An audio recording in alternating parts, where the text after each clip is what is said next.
well, the next presenters are Masako Maeda from Kyushu University, and Hiromune Oda from University of Tokyo, and Yoichi Miyamoto from Osaka University. The title of their presentation is the Phonological Analysis of a Left Branch Extraction in Japanese. Please give them a warm welcome.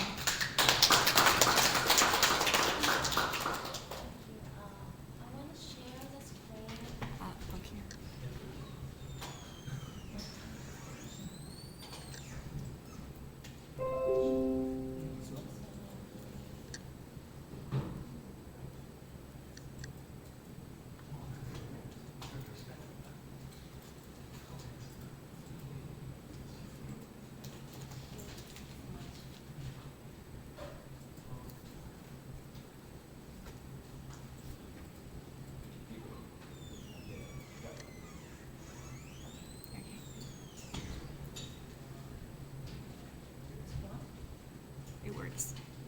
Oh, yes. Okay. Thank you. So, today we are going to talk about left branch extraction in Japanese. Boschkovich argues that left branch extraction (LBE) is allowed only in languages that lack definite articles.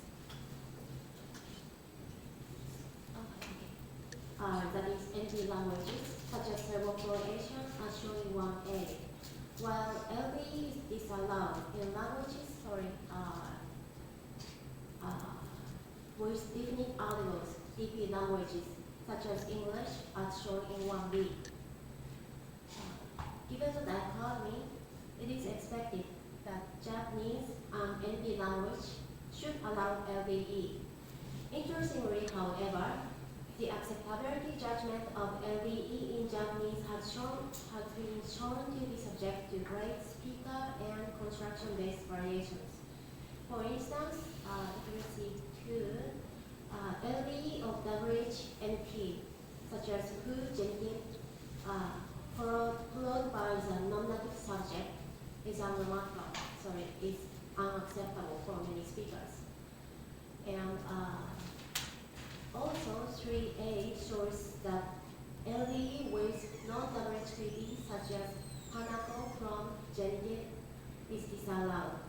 But as shown in 3B, LBE with WHPP, such as who from genitive, is allowed. In some cases, LBE with non-WHNP, such as Professor Tanaka genitive, as shown in 4, is acceptable for many speakers of Japanese. So we interpret such variations as indicating that LBE is in principle possible in Japanese near syntactic derivation, with its acceptability regulated prosodically. So the aims of this presentation is to argue that the low acceptability of left branch extraction in Japanese is caused by a phonological restriction forced on the movement, and to show that the phonological restriction can be ameliorated or facilitated by prosodic factors related with focus and topic. Specifically, based on Arano and Oda's 2019 observations that LBE in Japanese involves AVA movement, we argue that LBE creates an operator variable construction, and they should be included in the same intentional phrase. When intervened by another focus, which creates another intentional phrase, the operator variable chain should be introduced as a syntax phonology interface, giving rise to an acceptability. So let's move on to assumptions. First, mapping hypothesis. It is commonly assumed that prosodic structure consists of the hierarchically layered prosodic constituents, such as prosodic words, phonological phrases, and intonational phrases, which are mapped from syntactic words, phrases, and clauses, respectively. Phonological phrase is a domain of downstep. This means when the first word comes with lexical accent. Each range of the following words within the phonological domain are degraded in a downstep way. In addition, it has been observed that focus in Japanese has a certain prosodic effect. That is, F0 or pitch rise on the focus element, followed by phonological reduction is a post-focal domain. And this post-focal phonological reduction domain is generally longer than the downstep domain of phonological phrase. So accounts for the focus prosody are divided into two camps with respect to the phonological phrase modification. On the one hand, the rephrasing analysis accounts for the focus prosody by inserting phonological where is here, right? Sorry. So the one assumption is that so we insert the left boundary of phonological phrase to the left of a focus, which leads to pitch rise on the focus element, and deleting the phonological phrase boundaries to its right, extending the domain of downstep that usually occurs in the phonological domain. In unmarked cases such as 6a, syntactic SPs are mapped onto phonological phrases. However, when the position there in its focus, as shown in 6b, the left edge of the phonological phrase boundary is inserted just before the focus phrase postposition, and the phonological phrase boundary to its right is deleted in order to exhibit focus prosody. On the other hand, the rephrasing analysis has been challenged on empirical grounds by Kubozono and Ishihara. They show that F0 rise or pitch rise on a focus and post-focal reduction is not correlated with phonological phrase boundaries. They showed that focus prosody appears without phonological phrase boundary effects, such as initial lowering that appears with the left edge of phonological phrase. And also, the initial lowering or initial rise, again, that appears in the phonological, the left edge of the phonological phrase may appear even in the post-focal domain, also in a suppressed way. So, for instance, Ishihara shows that the bridge questions always exhibit focus intonation, exhibiting pitch rise on the bridge phrase and post-focal reduction, as shown in 7b. However, here we still see phonological phrase boundary effect, initial rise, within the post-focal domain. So based on such facts, Ishihara argues that focus does not insert or delete phonological phrase boundaries, but manipulates metrical prominences by adding focal prominence on the focus element and by deleting the head prominences in the post-focal domain.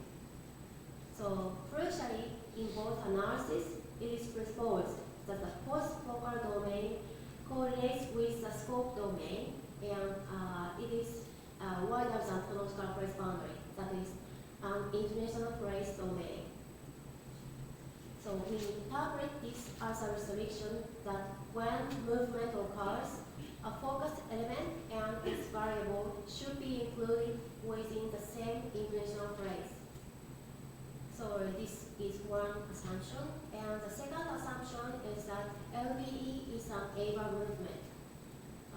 It has been observed that close internal scrambling in Japanese may exhibit A and AVA properties, while long-distance scrambling always shows AVA properties.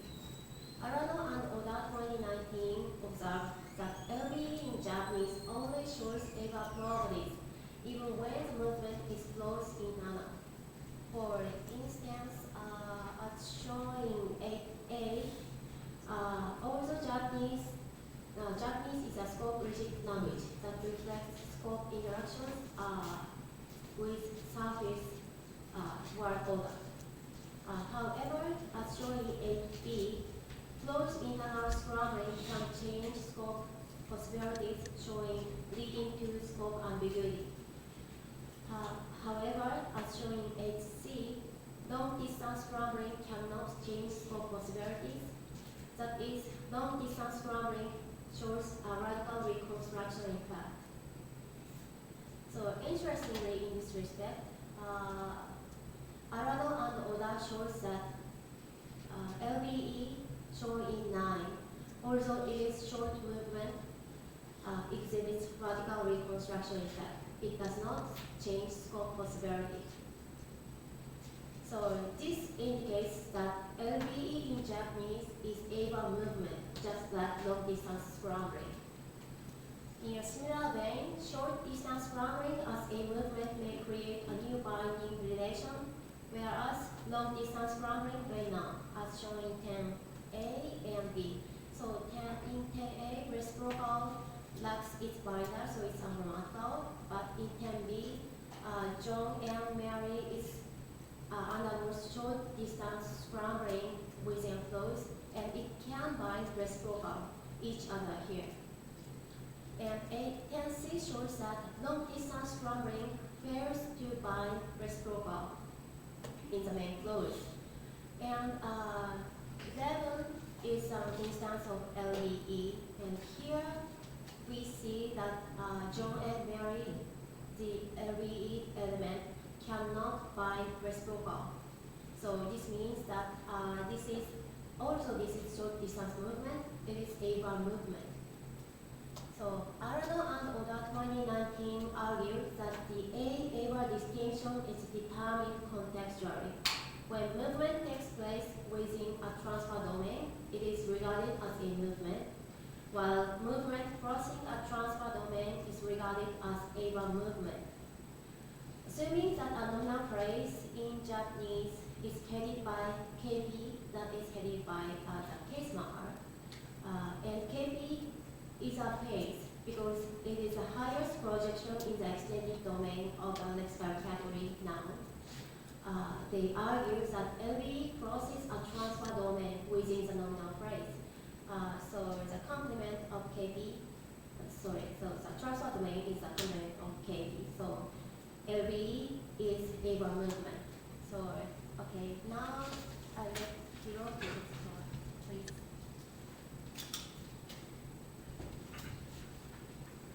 All right. So let's move on to our proposal. Well, we will not talk about the box theory here. Let's put the box theory in the box. So we can go back. That was good. It's a successful cyclic topics. So, all right. So let's take the standard assumption, the Y model, where the syntactic derivation phase in representation for syntax phonology and syntax semantics interfaces. Then it's not implausible to hypothesize that the a bar movement property of left branch extraction is reflected at the interfaces. Well, at the syntax semantics interface, or CI interface, the representation is mapped onto an operated variable configuration, and right, that's simple. And at the syntax phonology interface, such information as a resource for the operated variable configuration can be considered to be mapped onto accent, prosody, or intonation, right? So those intonation kind of prosodic things. And specifically, for the syntax phonology mapping, we propose that such an operator variable configuration is mapped onto an intonational phrase, the biggest level of the prosodic units. So in other words, an operator in this variable should be included in an I phrase, like in 12, right? So this XP, it's F means focus, like some stress focus.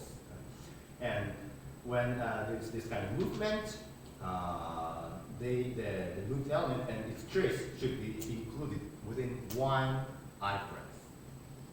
That's simple and intuitive, I would say. And this restriction or mapping at the syntax prosody interface, which is fed by syntactic A-bar movement, makes another prediction. Okay? So what's important here is that they should be within one phrase, the configuration where an operator and its variables interact by another focus, which leads another I phrase, is degraded. So the idea is that there should not be any intervener between the left distributed focal element and its trace. Oh, we forgot to add trace here, but the idea is clear, right? There shouldn't be any focus intervener. Of course, people talk about it from the realized multi perspective, right? But why don't we do that at the syntax phonology interface? And this analysis makes predictions that a pure syntactic analysis may fail to do. So LB is more acceptable when an intervening element is a topic phrase which lacks head prominence of focus, at least compared to the focal elements. So in fact, in 14, well, here's the typo.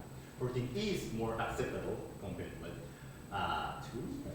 The latter including nominative marked subject that readily receives head prominence of focus. So,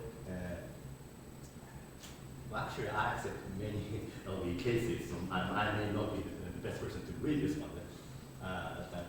誰のジョンは本を読んだの Sounds okay for me.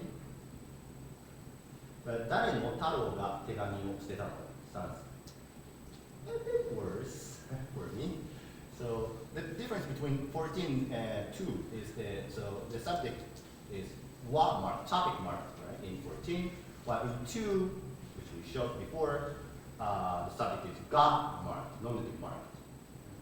So the difference may be subtle for some speakers, but there are actually speakers who find clear contrast between these two examples. And 2 is worse for those speakers. And the second point is this. So LB is less acceptable when the moved element is a topic or, say, non-focal element, as shown in 15. So in 14 and 2, we use the dareno, which is direct phrase, so it's more focal.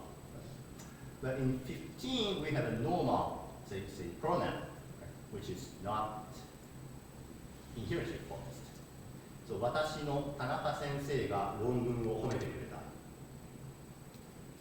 Sounds a bit worse for me. This one question guides me actually. But many informants and consultants find this example much worse than, for example, 14. So this sentence is considered to be bad for many speakers. And in addition, when there is an intervening focus element which creates its own I-phrase boundary, it's prominent. The element that undergoes LB and its trace is included in different I-phrases, and this results in unacceptability. So 16A is a better example. So 誰からの剣はマキに写真をあげたの This is on a good side, but 誰からの剣はマキにだけ写真をあげたの Sounds worse for many speakers. That's our observation. I mean, actually, it's our concept. And the 17, 誰からの太郎が手紙を読まなかったの is okay-ish for some speakers. While 誰からの太郎さえ手紙を読まなかったの Not much worse. Even for those speakers who find 17A okay. So the crucial point is that you have dake only or sai even, which focalize the attached element, the element that it is attached to. And this focused element counts as an intervener at the phonology interface, syntax phonology interface. And the data in question is prosodic phonologically related, not just purely syntactic. And this is supported by the fact that LB is with a non-operator, which has, of course, no phonology. It's grammatical, actually, in LB. So 18、マキがケンが、クッキーを食べたよりも、たくさんの、チョコレートを食べた。It's hard to read the Japanese English. Right, so Maki ate more chocolate than Ken ate cookies. That's a literal translation, right? So this, what's moved is this noun operator, which corresponds to, say, amount, right? More. In this case, it's more chocolate, more cookie, and more chocolate. So it should count as an LBE, but this is just perfect for everything. Why? Because there's no focused prosodic problem at all in the first place. So if this restriction is lifted or ignored in the first place, left branch extraction itself is syntactically possible, which is predicted by Jollicott's in PDP dichotomy. Okay, so these are the Japanese pattern, and let's move on to section 4, where we do some cross-linguistic comparisons. So we've argued that LB in Japanese is subject to a prosodic restriction, which in turn leads to acceptance variation depending on how easily one can defocus the intervening elements. Well, we haven't identified what factor governs this speaker variation about phonology. Well, I don't know, my personal hunch is kind of dialectal variation. So I said that I accept many LB cases, but my own dialect is a Hiroshima dialect, which has a stronger focus prominence than standard Tokyo Japanese. So that might be affecting, but I don't know. Or I might be just talking more like prosodic prominence. Anyway, so but we have anyway there is speaker variation, but the tendency is that focus prominence matters, right? Or prosodic matters. And if LBE in Japanese is syntactically possible and its acceptability is due to prosodic restrictions, it is expected that Korean, which is another NP language under Jollicott's distinction, may exhibit the same kind of prosodic effects on LBE, whereas Korean lacks different articles. We are close friends, so why don't we find the same pattern, right, in Korean? But interestingly, LB in Korean is much more severely degraded compared to Japanese, which is sad.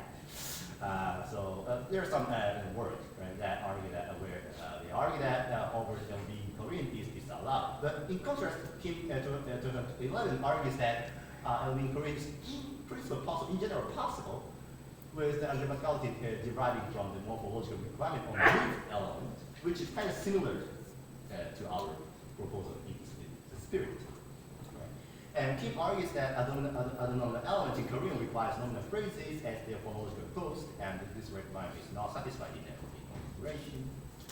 And Lee 2013 further observes that LB in Korean is more acceptable when the extracted element bears heavier slow and stress that is followed by a pause, and intervening elements are more phonologically like nouns, such as a pronoun. Well, I don't embarrass myself by reading Korean in the full pronunciation, so you native speakers can read those 19 sentences in 19 and see whether you agree with the judgment. The double slashes indicate the heavy pause after the dislocated element. I hope you find a contrast with and without the pause.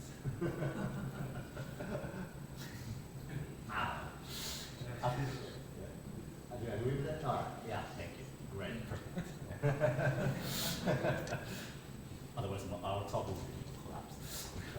Anyway, so in light of the discussion by Kim and Lee, it could be conjectured that LB in Korean requires focus, stress, and pause on the electrostatic adenominal phrase as phonological licensing on the adenominal phrase. Right? And this is the reflection of an I phrase containing the left dislocated element. So it's kind of hanging topic in Roland's language, so in Italian. It's kind of considered it's independent phonological domain, international domain. But this prosodic requirement in Korean apparently contradicts our proposal for Japanese. Because if the left dislocated element constitutes its own international phrase, it's not included in one international phrase with its trace. So from this perspective, Japanese and Korean look different. again, unfortunately. And so this indicates, we take this as indicating that Korean employs a different mechanism for operating left branch extraction from Japanese. So we suggest that Korean LVE resorts to another tactic, which is pro-binding kind of operating. There is no movement. So in Japanese we have movement. In Korean, you don't have movement. You have pro-binding in like top. And interesting, actually, common intonation, like the pause, doesn't play a role in Japanese. So even if you have a heavy pause here in 21 and 22, 誰のジョンは本を読んだの? Well, at least as far as we consulted native speakers of Japanese from different varieties, they didn't change their mind. Yeah, there's no difference between 21 and 2 and 22. 誰の太郎が手紙を捨てたの? Whether you have a pause or not, if you like 2, you like 22. If you don't like 2, then you don't like 22. The same for 16, where you have focused on it. 誰からの剣はマキにだけ写真をあげたの? And 誰からの剣はマキにだけ写真をあげたの? Are they the same? Anyway, yeah, so the point is that the pulse doesn't make any difference in Japanese, which is different from Korean, right? So the lifting effects of common intonation in Korean and the absence thereof in Japanese suggests that the LV in Japanese and Korean involves two different derivational mechanisms. Right? So the idea is Japanese resorts to movement, while Korean entertains pro-binding without movement. So that's the minimum difference between Korean and Japanese, even though we don't have different articles. But we have to add that the pro-analysis by itself is insufficient to account for Korean only, because you need to have a pause and you have kind of defocalization for the intervening audience. It's best if you use the pronoun, which is weaker than normal non-phrases. Right? So our tentative assumption is that pro-binding by non-operator is most successful when there is nothing more prominent than the left dislocated island before pro in Bali.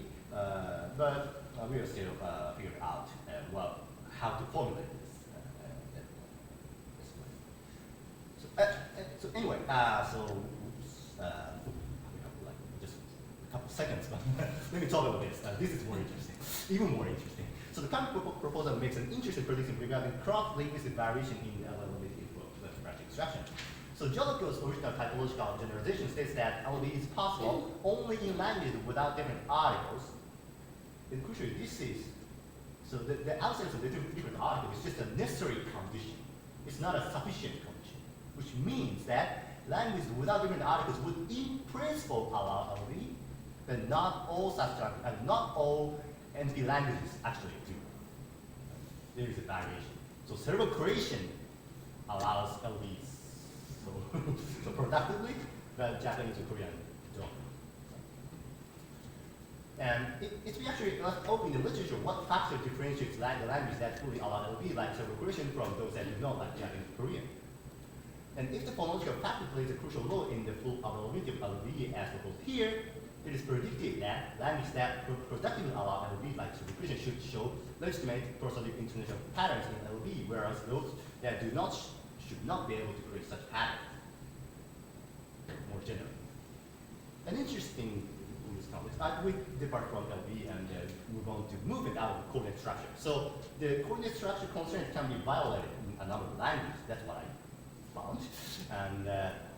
And what's interesting is, and this movement is most acceptable in cerebral creation, Icelandic, and Swedish, when the remnant in the base position receives focus or nuclear stress at the end of an interjection phrase. And this is similar to that is in situ in Spanish. And what's also interesting is that Santa Stefanovic and I argue that LDE and the movement out of the coordinate structure are essentially the same phenomena. And both need some focalization. So we may be dealing with a broader syntax across the phonology interface condition, which applies in apparently different configurations across linguistics. So the variation lies in not only in syntax, which is the presence or absence of the functional projection in the nominal domain, but also in the PF variation, which of course controls to the externalization hypothesis.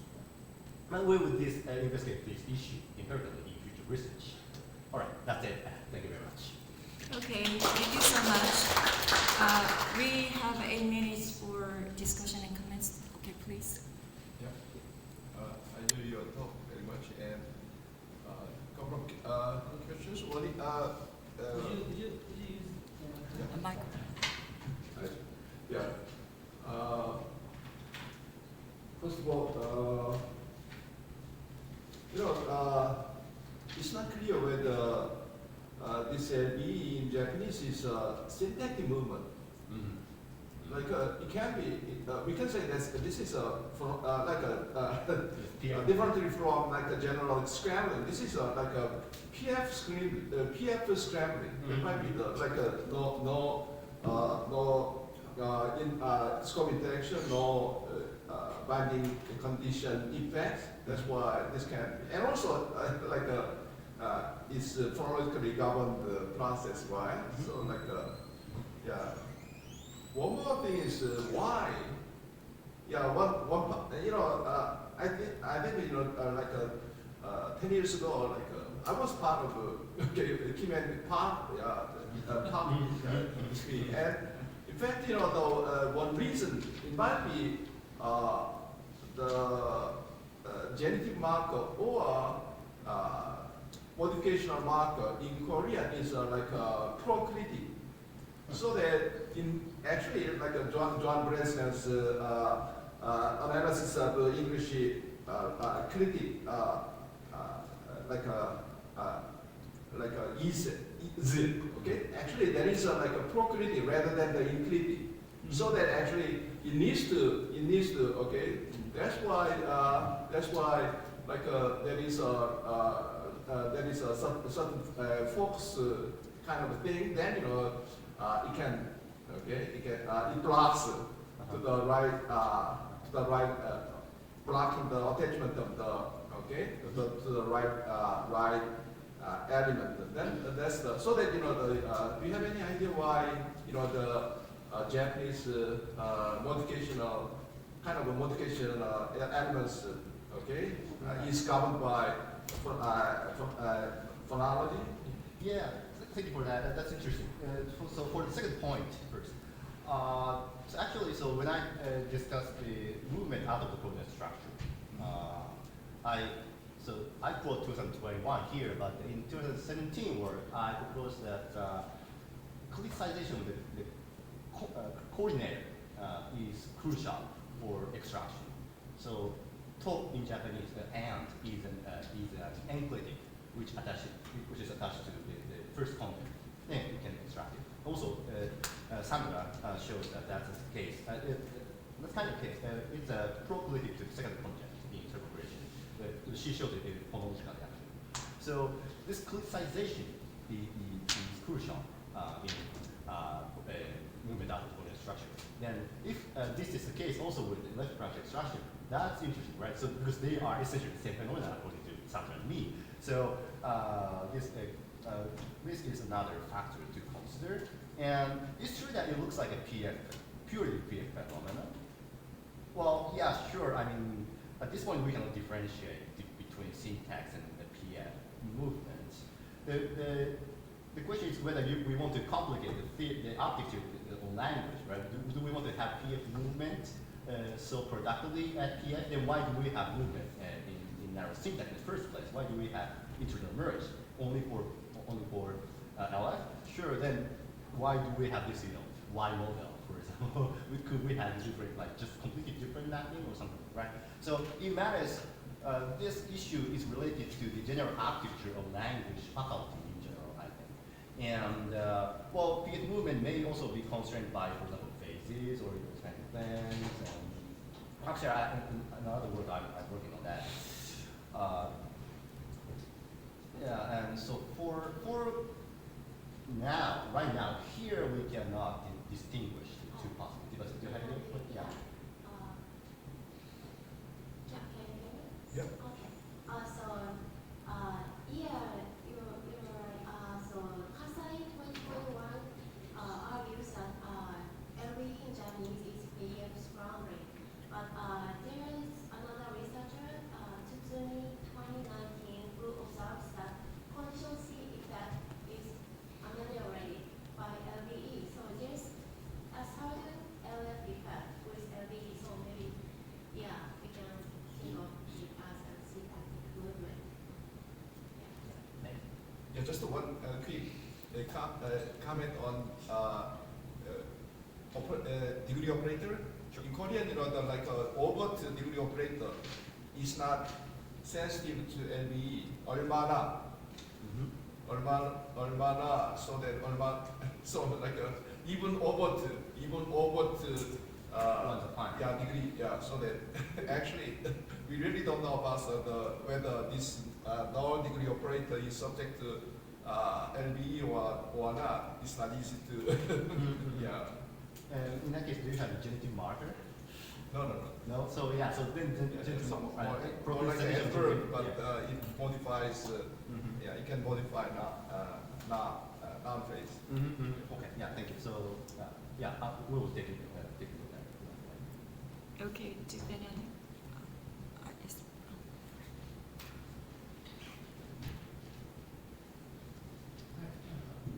So just a comment on 12, right before the talk. So you say at the syntax semantics interface, the representation map onto an operator variable configuration. At the syntax phonology interface as well, such information as a resource for the operator variable configuration can be considered to be mapped onto accent and prosody.